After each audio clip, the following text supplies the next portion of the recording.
This is Ricky back this week with another what I am calling Drawvotional, which I doubt I came up with that idea first, but just hopefully a short little word to get you thinking this week, accompanied by a drawing, which should be up here maybe somewhere, depending on how I edit it this week.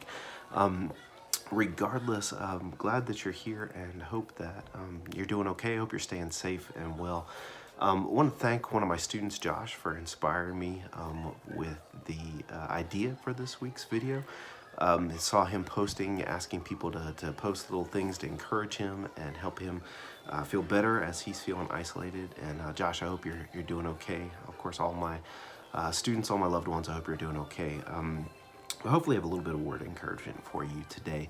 Was thinking about something that we all love if you're on Facebook, and that is memes. Now, if you don't know what a meme is, that's those popular things you see with the pictures, and then people put like text with it, and sometimes it's funny, sometimes it's serious. Usually the same image over and over again. Like the little baby going like this, or recently Baby Yoda memes were super big, and now of course coronavirus memes. Memes are just kind of everywhere now on Facebook, and I was thinking about, well, why do we do that? What's the big deal about that? Why do we share them? Why do we latch onto them? Why do people keep creating them?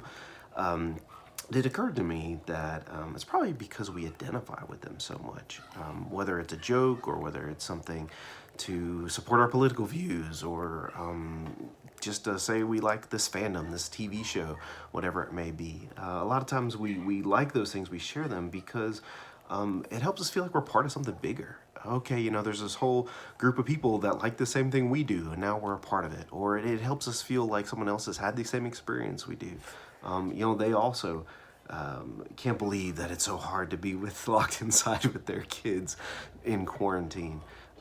I think memes resonate with us, and this is maybe getting a little too serious considering it's memes, but I think they resonate with us because they help us feel seen. They help us feel like someone else is in the same boat we are, like we are having the same kind of experiences, and honestly help us not feel quite so alone, which I think is great. And I think in times like this where we are isolated, and even once we get through this and we are on the other side, life a lot of times feels isolating. A lot of times we feel like we're alone, like nobody else is doing what we're doing, or no one else has experienced what we have experienced. And especially as we're trying to follow Jesus, a lot of times that can feel very lonely and isolating, as well as we are maybe making tough decisions and trying to live out our faith, and maybe feeling like it's just more than we bargained for. And so scripture that came to mind as I thought about this was John chapter 20, verses 24 through 28, I believe.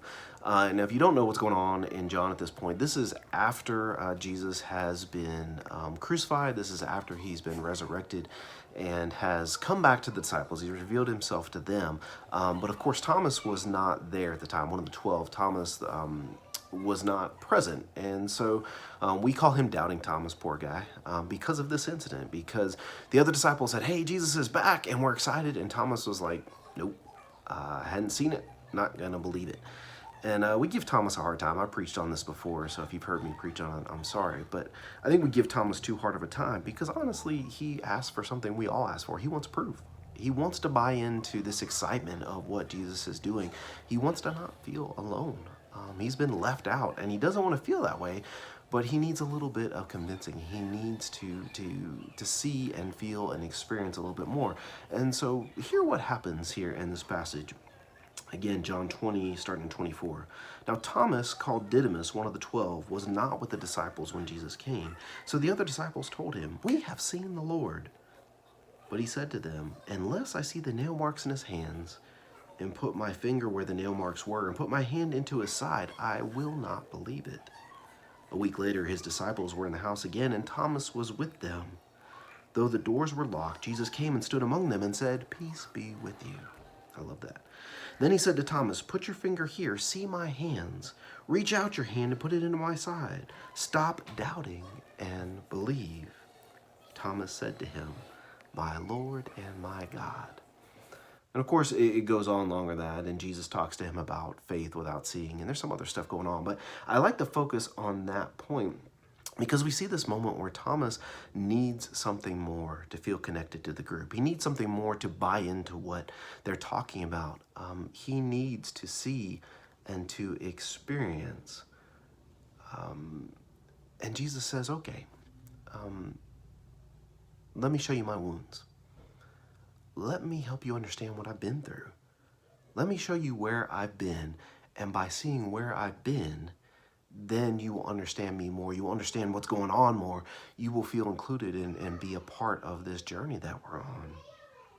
And I love that because it's occurred to me in life and through experience that one of the greatest gifts that we all have, whether you're a pastor or a layperson or a college student or a child even sometimes, is no matter who we are, we have a story. We have our own faith journey.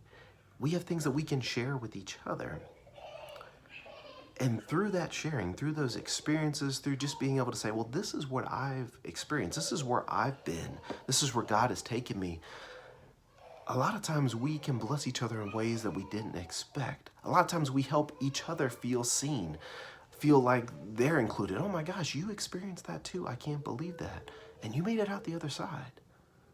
I'm in the midst of it right now, but knowing that you got through it, maybe I can get through it too. I think of that passage, what is that, Isaiah 53:5, I believe, where we hear that popular thing quoted, by his wounds we are healed.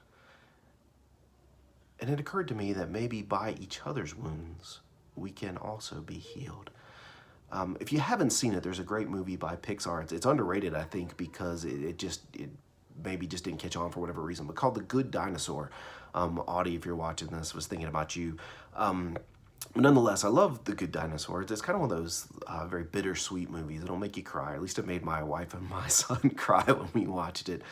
But if you don't know the movie, it's basically the main character is a dinosaur.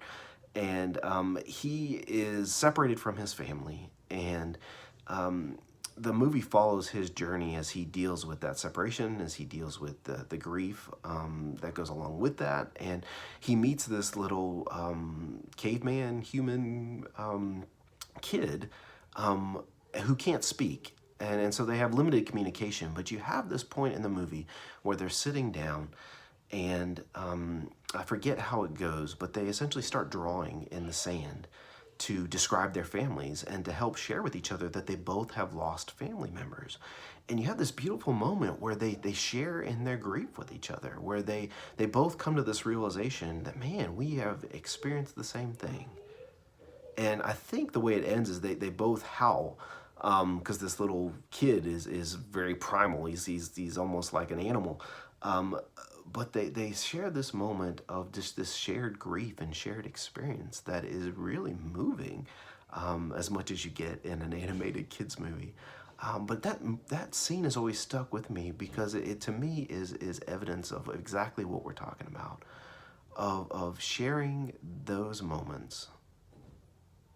Help each other on the journey. It is by their woundedness, by sharing that woundedness, that experience, that they help each other move forward towards healing. I'm going to wrap this up now because I know I'm getting a little longer than I intended. But wherever you are, whatever your journey might be, even as you're isolated, I would encourage you to share that journey, share those experiences. You're not alone. You're not going through this by yourself. We as people of faith, we as friends, family members, community members, church members, are walking alongside with you. And you may be surprised to find out that we have experienced some of the same things you have. We have gifts to give each other. Please consider that this week in the ways that you share, the ways that you lift each other up and encourage and bless each other. Stay safe, stay healthy, and I will see you next week. Thanks. Bye-bye.